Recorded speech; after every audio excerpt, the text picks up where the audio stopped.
সম্মানিত শিক্ষক মণ্ডলী, আসসালামু আলাইকুম। আজ আপনাদের জন্য একটি গুরুত্বপূর্ণ ভিডিও নিয়ে উপস্থিত হয়েছি।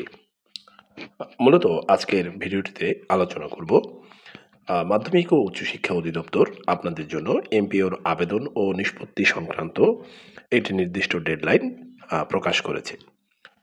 এখন থেকে প্রতি মাসের এই তারিখে নির্দিষ্ট যে তারিখ এখানে দেওয়া রয়েছে সেই তারিখে আপনাদের এমপিও ফাইল অ্যাপ্রুভ সহ যে নিষ্পত্তির বিষয়টি সেটি বিবেচিত হবে। তাই আমরা কথা না বাড়িয়ে সরাসরি মূল ভিডিওতে প্রবেশ করব। আর মূল ভিডিওতে প্রবেশ করার আগে অবশ্যই আপনি যদি আমার চ্যানেলটিতে নতুন হয়ে থাকেন তাহলে অবশ্যই চ্যানেলটি সাবস্ক্রাইব করে বেল আইকনটি অন করে রাখবেন, যাতে পরবর্তী গুরুত্বপূর্ণ ইনফরমেশনগুলো আপনি পেতে পারেন। আর যদি আপনি ইতিপূর্বে সাবস্ক্রাইবার হয়ে থাকেন, আপনাকে অসংখ্য ধন্যবাদ। তো বন্ধুরা, আমরা মূল ভিডিওতে চলে যাচ্ছি।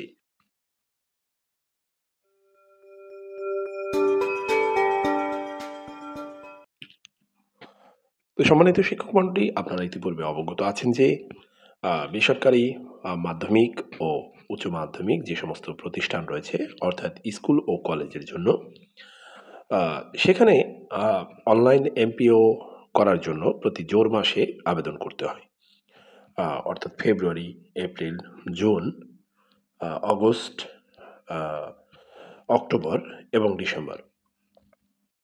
তো এখনও সেই নিয়মটি বহাল রয়েছে। তো যাই হোক, আমরা এখন যে আপডেট নোটিশটি সেটি পড়ার একটু চেষ্টা করব। এখানে বলা রয়েছে, মাধ্যমিক ও উচ্চশিক্ষা অধিদপ্তরের আওতাধীন আঞ্চলিক কার্যালয়ের সংশ্লিষ্ট কর্মকর্তাগণকে জানানো যাচ্ছে যে এমপিওভুক্ত শিক্ষা প্রতিষ্ঠানের স্কুল ও কলেজ অনলাইন এমপিও সংক্রান্ত যাবতীয় আবেদন নিম্নোক্ত সময়সূচি ও নির্দেশনা মোতাবেক নিষ্পত্তি করার জন্য সময়সীমা পুনর্নির্ধারণ করা হলো। এখানে একটি ছক আকারে দেওয়া হয়েছে। প্রথমে ক্রমিক নাম্বার 1, কর্মকর্তার নাম, পদবি এবং বিবরণ। 1 নম্বরে রয়েছেন প্রতিষ্ঠান প্রদান। প্রতিষ্ঠান প্রদান কর্তৃক এমপিও সংক্রান্ত অনলাইন আবেদন প্রতি জোর মাসের 6 তারিখের মধ্যে আবেদন প্রেরণ। আমি আবার বলছি, প্রতি জোর মাসের 6 তারিখে প্রতিষ্ঠান থেকে আবেদন করতে হবে। 2 নম্বরে যে বিষয়টি রয়েছে সেটি হচ্ছে উপজেলা মাধ্যমিক শিক্ষা অফিসার, অর্থাৎ উপজেলা শিক্ষা কর্মকর্তাগণ তাদের কাছে আগত এমপিও সংক্রান্ত অনলাইন আবেদন প্রতি জোর মাসের 12 তারিখের মধ্যে নিষ্পত্তি করবেন। তাহলে প্রতিষ্ঠান থেকে যদি প্রতি জোর মাসের 6 তারিখে ফাইলটি সেন্ড করা হয়, উপজেলা মাধ্যমিক শিক্ষা অফিসার একই মাসের 12 তারিখের মধ্যে ফাইলটি নিষ্পত্তি করবেন। 3 নম্বর রয়েছে জেলা শিক্ষা অফিসার। জেলা শিক্ষা কর্মকর্তাগণ তাদের আগত অনলাইন এমপিও আবেদন প্রতি জোর মাসের 20 তারিখের মধ্যে নিষ্পত্তি করবেন। অর্থাৎ তারা ফাইলটি নিষ্পত্তি করার জন্য এখানে 8 দিন সময় পাবেন। অর্থাৎ উপজেলা শিক্ষা অফিসার যদি 12 তারিখের মধ্যে ফাইলটি সেন্ড করেন, তাহলে জেলা শিক্ষা অফিসার প্রতি মাসের 20 তারিখের মধ্যে ফাইলটি নিষ্পত্তি করতে হবে। 4 নম্বরে রয়েছে আঞ্চলিক পরিচালক বা উপপরিচালক মাধ্যমিক। বিবরণ রয়েছে এখানে, অঞ্চলের পরিচালক অথবা উপপরিচালকগণ মাধ্যমিক প্রতি জোর মাসের 6 তারিখের মধ্যে এমপিও সংক্রান্ত অনলাইন আবেদন নিষ্পত্তি করে অনুমোদিত আবেদন মাধ্যমিক ও উচ্চশিক্ষা অধিদপ্তরে প্রেরণ করবেন।